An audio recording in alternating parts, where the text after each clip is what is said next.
Hi, I just wanted to do a quick video on how to use the keyboard for the drone asset. I would not recommend using the keyboard because it's very hard to fly, but it's easy to debug the drone, or if you just want to test it really quick if it's working.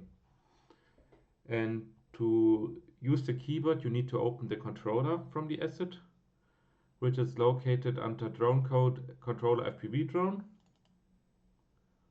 And in here are the mapping contexts for the different input methods, like for example the gamepad, the RC controller, and the keyboard. And if you just want to use the keyboard, you can delete this connection and connect it to the keyboard input. Then hit compile and save.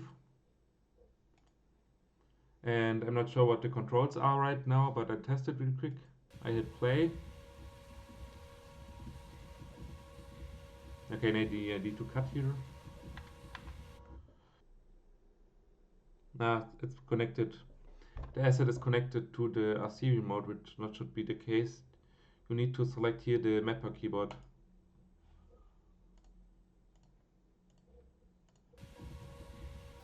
Now you can fly it with the keyboard. But it's very quirky and I would not recommend it. I can barely make it over the map.